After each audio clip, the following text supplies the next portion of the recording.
ما عمري ما كنت جو بونس انني كنت شي واحد يقدر نتزوج. انا ما كنتش نتصاحب، ما كنتش كنتصاحب. Why 18? Why we call underage someone who is 18? شحال من مرة كنسمعو ديك الجملة الشهيرة ديال الزمان كيداوي كلشي أو تكبر وتنسى. شحال من صدمة عشناها في صغرنا وحساب لينا بلي راها مشات مع الأيام غير حيت مبقيناش كنهضرو عليها، ولكن الواقع كيبين لينا العكس تماما. الواقع كيقول بلي شي جروح كتحفر مزيان في الذاكرة، واخا يفوتو عليها الأعوام والسنوات كيبقى الأثر ديالها عايش معانا وكيكبر معانا وسط من كل خطوة كنديروها في حياتنا. مؤخرا شفنا كاملين كيفاش خرجت المؤثرة والكوميديا المغربية لبنى الجوهري وفي خطوة شجاعة وجريئة بزاف تقاسمات مع المغاربة ولأول مرة تفاصيل مؤلمة من المراهقة ديالها، وهضرات على تعرضها للاعتداء الجنسي. لبنى وراتنا بلي ديك الندوب النفسية باقي كترافقها حتى لدابا، وباقي كدير مجهود كبير باش تصالح مع الماضي وتجاوز الصدمة. هاد الاعتراف صدم بزاف ديال الناس، ولكن في نفس الوقت حرك موجة تضامن كبيرة وعرالينا على واقع مسكوت عنه. انا في الليسي ديالي هذه الحاجه اللي قليل اللي عارفينها، فريمون قليل سي كو الطريق ديالي ديال من المدرسه للدار كانت مظلمه وكان فيها بحال شويه ديال الغابه. انا تما تغتسلت à l'âge de 17 ans 16 ans 17 ans. وفاش كنشوفوا هادشي في المغرب وكنشوفوا قضايا مأساوية أخرى في العالم العربي بحال القضية اللي بكات الملايين ديال الطفل ناي في العراق، كيرجع يتطرح نفس السؤال: واش أطفالنا ومراهقينا محميين فعلا؟ وهاد الصدمات اللي كيعيشوها شكون كيتحمل مسؤوليتها؟ هاد النقاش كيتزامن مع واحد الجدل كبير كنشوفوه ديما في الساحة الإعلامية، وبحال اللي شفنا مؤخرا حتى في انترفيو ديال البي بي سي فاش حطوا جوج الآراء وجها لوجه بخصوص زواج القاصرات. رأي حقوقي كيدافع بشراسة على أن البنت اللي قل من 18 عام خاص مكانها يكون هو المدرسة واللعب وتعيش طفولتها كاملة وما تحرمش منها. وفي المقابل كاين رأي آخر كيشوف باللي البنت في سن 15 عام إلا كانت قادرة تختار لبسها وقرايتها وتفكر بعقلها فهي قادرة تزوج.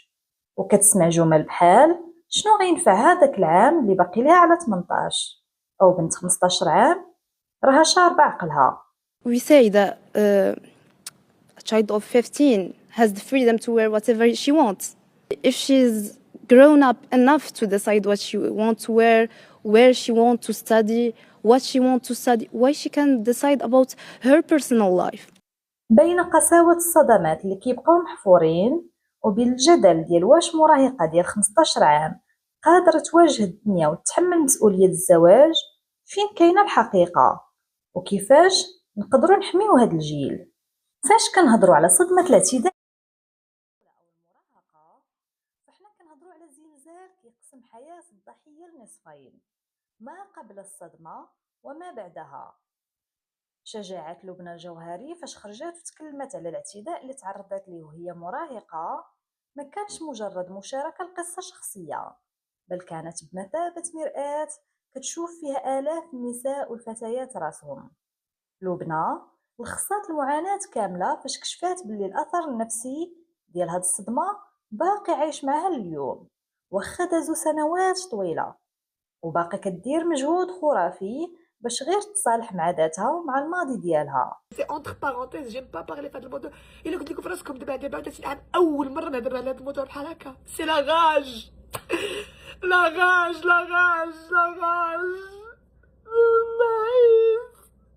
عيط الباكل ديالي هي عرفتي كتشوف هذيك لبنى ماشي كاع هي هاد لبنى عايشه والله عيط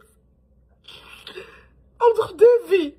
هاد التصريح كيهرس الصورة النمطية اللي كتروج باللي الضحية كتنسى مع الوقت، وكيأكد باللي الصدمات الجنسية في سن مبكرة كتأثر على نمو الشخصية وعلى الثقة في النفس وفي الآخرين، وكتخلق إحساس دائم بالخوف والذنب واخا الضحية ما عندها حتى شي ذنب. المشكل الأكبر ماشي غير الاعتداء بحد ذاته، بل في ثقافة الصمت والإنكار اللي كتغلف هذا الملف في مجتمعاتنا. إلا جينا نشوفو الأرقام والإحصائيات غادي نلقاو بلي داكشي اللي كيخرج للإعلام والقضاء هو غير قمة جبل الجليد، بينما الكارثة الحقيقية مخبية تحت الماء. الدراسات والتقارير الحقوقية الصادرة عن جمعيات حماية الطفولة ومناهضة العنف ضد النساء كتأكد بلي أزيد من 70% إلى 80% من حالات الاعتداء على القاصرين والنساء والفتيات في العالم العربي والعديد من المجتمعات لا يتم التبليغ عنها مطلقا. الضحايا وأحيانا حتى العائلات ديالهم كيختاروا الصمت التام خوفا من الوصمة الاجتماعية أو العار. يا ويلي الشوها وقلتي هادشي واش ماشي الشوها. انا كنهضر دابا على بزاف، يعني شحال من بنت مغتة. واش عرفتوا شحال من البنت مغتة وساكته وبرقطه ما تقدرش تهضر؟ واش عرفتوا شحال من وحده ولا الآلاف؟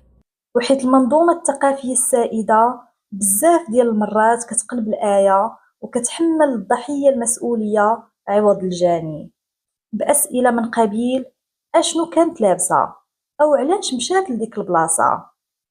هاد الخوف الفظيع من كلام الناس وضعف آليات الدعم النفسي والقانوني داخل الأسر والمؤسسات كيجعل الضحية المراهقة كتعيش الجحيم بوحدها، كيتفرض عليها تكتم سر ثقيل كيهد الذات وتكمل حياتها وقرايتها وتكبر وسط مجتمع كتمثل فيه باللي كلشي بخير بينما الداخل ديالها كينزف.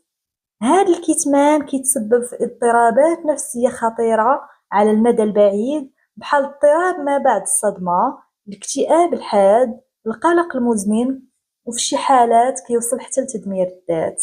اعتراف لبنى الجوهري جا باش يقول باللي هاد الحرب النفسية الصامتة حقيقية وكتستنزف سنوات من عمر الضحايا، وأن حماية الأطفال والمراهقين وخلق بيئة آمنة يقدروا يتكلموا فيها بلا خوف هي ضرورة ملحة ومستعجلة لحماية أجيال كاملة من الهلاك النفسي. فاش كتخرج قضية بحال هذه للعلن، الردود ديال المجتمع ما كافياش تكون غير تضامن وتعاطف، حيت في المقابل كاين واحد التيار اللي ولا منتشر بزاف في السنوات الأخيرة واللي كيتسمى بمجتمع الريد بيل أو الحبة الحمراء. هاد الفكر اللي دخل مجتمعاتنا وتغلغل وسط بزاف ديال الشباب والرجال كيبني القواعد ديالو على تفكيك العلاقات بين الجنسين من منظور صدامي وندي، وكيركز بزاف على ما يسمونه طبيعة المرأة وتحذير الرجال منها.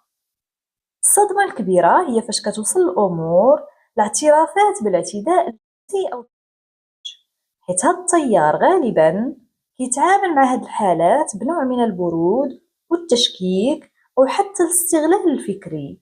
بزاف من أتباع هاد الفكر كيشوفوا في اعترافات النساء بضحايا الاعتداء مجرد وسيلة لجلب الانتباه والتعاطف الشديد، وأحيانا كيمشيو أبعد من هاد الشي باش يحللوا نفسية الضحية بطريقة مشوهة. هاد المنظور ولا كيعري على أمراض نفسية واجتماعية جديدة وعميقة وسط المجتمع، بحال انعدام التعاطف الإنساني البديهي والتلذذ بلوم الضحية كآلية دفاعية لتبرير سلوكيات الجنات أو لإسدال الستار على حقيقة أن المنظومة الأخلاقية كتعاني. عوض ما يتوجه النقاش نحو المجرم بإنتهاك طفولة وبراءة بنت ما عندها حتى شي ذنب، كيتحول النقاش لمحاكمة أخلاقية للضحية. علاش هضرت دابا؟ شنو الهدف ديالها؟ واش بغات تركب على الترند؟ هاد الطريقة في التفكير كتكشف على نوع جديد من النرجسية الرقمية والعدائية الموجهة، فين كيولي أو تدمير نفسية الطفلة مجرد مادة دسمة لصناع المحتوى من هاد التيار باش يخرجوا يديروا فيديوهات ويحللوا فيها عقد النقص أو يسقطوا عليها نظرياتهم المعلبة حول العلاقات. هاد التحليل السطحي والعدواني كيبين كيفاش وسائل التواصل الاجتماعي غدات أمراض اجتماعية جديدة كتخلي بنادم يفقد الحس الإنساني ديالو في مقابل الدفاع عن إيديولوجيا الذكورة السامة أو الفكر الندي، والنتيجة كالعادة هي تعميق جراح الضحايا وتخلي ضحية أخرى ممكن تفكر نهار من الأيام تخرج وتكسر حاجز الصمت. من جرح المراهق الصامت اللي كيكبر مع الضحية، كنتصدموا بواحد من أبشع الكوابيس اللي عاشها الشارع العربي مؤخرا، وهي قضية الطفلة العراقية ماي عمر اللي ما تجاوزاتش سن الطفولة البريئة باش تلقى ديالها على يد طفلين قاصرين. هاد الفاجعة ما بكاتش غير عائلتها بل زلزلات المفاهيم اللي تربينا عليها كاملين، وخلاتنا نواجهو أسئلة حارقة ومخيفة بزاف على الجيل اللي كنربيو فيه. فاش يلا خرجت القضية بزاف ديال الناس تصدموا لدرجة الإنكار، وبداو كيقولوا بلي هاد التهمة يمكن غير بغاو يلصقوها في هاد الأطفال، مستندين على الفكرة الكلاسيكية ديال هادو راه باقيين أطفال وصغار وما عندهمش غريزة أو اللي تخليهم يديروا هاد الفعل. ولكن إلا جينا نشوفوا الأمر من منظور علمي ونفسي، فالواقع كيبين لنا العكس تماما بكل قساوة. علم النفس الجنائي وعلم نفس الطفل كيأكدوا بلي الطفل ماشي ملاك معصوم بالضرورة، بل هو كائن كيتأثر بالبيئة ديالو كيمتص كلشي بحال الإسفنجة. فاش كيتعرض الطفل لمحتوى أو كيوقع ليه في صغرو، هادشي كيحرك فيه فضول مشوه وسلوكات عدوانية قبل ما يوصل حتى لسن البلوغ الطبيعي. الصدمة الكبيرة خرجات فاش بينات الأبحاث والاستجوابات مع هاد الطفلين فين اعترفوا باللي كانوا ديما كيمارسوا الممارسة الجنسية بيناتهم من قبل، يعني الفعل ما جاش من فراغ بل كان نتيجة تراكمات وسلوكيات مشوهة بقات مخبية وبعيدة على عينين الوالدين. اللي كيزيد يفقس ويضر في الخاطر في هاد القضية هو البرود التام والمكر اللي تصرفوا به هاد الجنات الصغار. فاش اختفات الطفلة ناي وكانوا والديها وجيرانهم مخلوعين وكيقلبوا عليها في كل قنت، هاد الأطفال داروا راسهم حتى هما مساكن كيقلبوا معاهم بكل براءة مصطنعة، في الوقت اللي هما عارفين باللي من بعد ما قتلوه بكل دم بارد باش يطمسوا معالم الجريمة ديالهم. هاد السلوك كيبين واحد المستوى مرعب من الجفاف العاطفي والانفصال عن الإنسانية في سن مبكرة. هاد الكارثة وصلتنا لواحد النقطة خطيرة بزاف، ما بقيناش خايفين غير من الكبار والمنحرفين والذئاب البشرية اللي في الزنقة، بل ولينا خايفين حتى من الأطفال بيناتهم.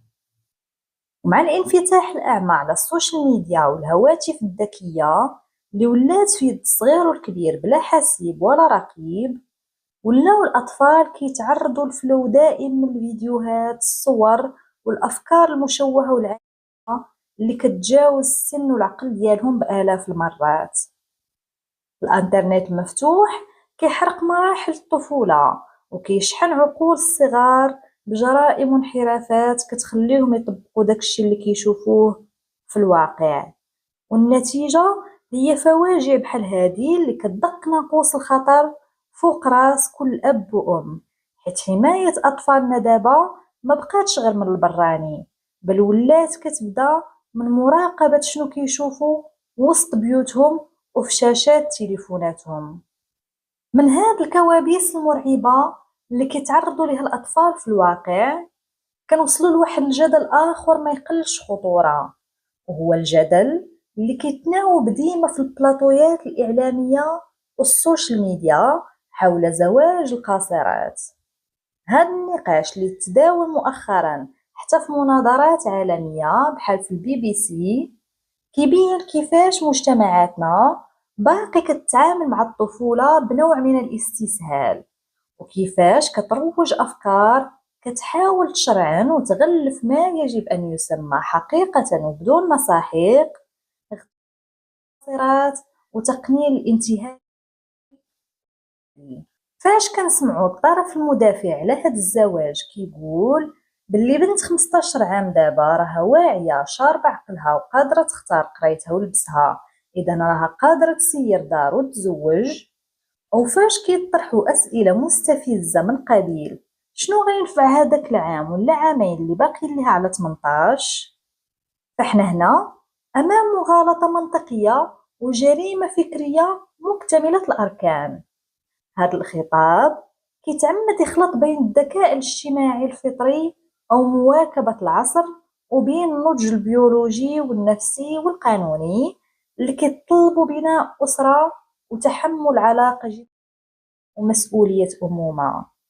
فاش كنخدعوا راسنا بهاد المبررات فاحنا كنعطيو غطاء شرعي وقانوني لانتهاء باقي الأجهزة ديالها النفسية والفيزيولوجية ما كملاتش نموها ومستعدة تتكسر تحت ضغط علاقة هي أصلا ما كتملكش الوعي الكامل ولا الأهلية القانونية باش تقبل بها أو ترفضها. خطورة هاد الأفكار كتجلى في كونها كتحرق مراحل الطفولة والمراهقة وكترميهم في جحيم مسؤوليات الكبار. من الناحية العلمية والنفسية مراهقة في سن 15 أو 16 عام واخا تبان شاربة عقلها فهي في العمق باقي كتشكل الهوية ديالها وباقي ما عندهاش القدرة على استيعاب التبعات القانونية والصحية لعقد الزواج. إلا ربطنا هاد الشي مع قصة لبنى الجوهري غادي نفهمو التناقض الصارخ. كيفاش مجتمع كيعترف بالاعتداء في المراهقة كيدمر النفسية وكتبقى الجروح ديالو مدى الحياة، في نفس الوقت كاين تيار كيدافع على وضع طفلة في نفس السن وسط علاقة نفسية ومسؤولية بيت غير حيت مغلفة بورقة عقد زواج. تسمية الأشياء بمسمياتها الحقيقية هو أول خطوة في العلاج. زواج فتاة ما وصلتش لسن الرشد القانوني هو استغلال قلة حيلتها وحرمان لها من حقها الطبيعي في التعليم، اللعب وعيش مراحل عمرها طبيعيا. شرعنت هذه الممارسات تحت مبرر العقل والوعي ما هو إلا هروب من المسؤولية الاجتماعية لحماية الطفولة وتحويل الاستغلال الجسدي لشيء مقبول مجتمعيا. في الوقت اللي خاص القوانين والوعي الجمعي يتحركوا باش يحسموا هذا الملف ويعتبروا أي اقتراب من جسد أو مستقبل طفلة قاصر هو خط أحمر وجريمة يعاقب عليها القانون. I am very much against underage marriage. I do see this as legal rape. Do we ever hear about underage boys getting married to women? It's really only about underage girls, little girls, kids who are girls. A lot of girls coming from rural areas only get married because there is a promise of a better life in the city. في النهاية فاش كنجمعوا هاد الخيوط كاملين بين جرح لبنى الجوهري اللي كبر معاها وفاجعة الطفلة ناي اللي تقتلعت من جدرها والجدل المستمر حول شرعنة زواج القاصرات كنخرجوا بحقيقة واحدة وواضحة بحال الشمس. الطفولة في مجتمعنا كتعيش تحت تهديد حقيقي والمراهق ماشي شخص بالغ مصغر بل هو كائن هش كيحتاج للحماية والرعاية حتى يوصل لبر الأمان. حرق المراحل وتبرير الانتهاكات سواء بثقافة الصمت أو بمنطق الريدبيل اللي كيلوم الضحية أو بغطاء عقد الزواج هادشي كامل كينتج لينا مجتمع مشوه نفسيا عامر بجروح مخبية وندوب ما كتبراش. حماية الأطفال والمراهقين من الاستغلال والاعتداء وتحميلهم مسؤوليات كبر منهم هي ماشي طرف فكري أو نقاش حقوقي زايد بل هي مسألة حياة أو موت الأجيال كاملة غتبني المستقبل. القوانين خاصها تكون صارمة وما تخلي حتى ثغرة والوعي داخل البيوت خاصو يتغير حيت نهار غنفهمو بلي طفولة أولادنا وبناتنا خط أحمر عاد غنقدروا نبنيو مجتمع صحي وسليم. من بعد هادشي كامل اللي ناقشناه في نظركم واش الحل باش نحميو أطفالنا اليوم كيبدا من تشديد القوانين والعقوبات، ولا خاصنا إعادة نظر كاملة في الطريقة باش كنربيو وعي مجتمعنا والجيل الجديد مع السوشيال ميديا. شاركوني آراءكم وتجاربكم في التعليقات، وما تنساوش تشتركوا في القناة وتفعلوا الجرس باش يوصلكم كل جديد. تهلاو.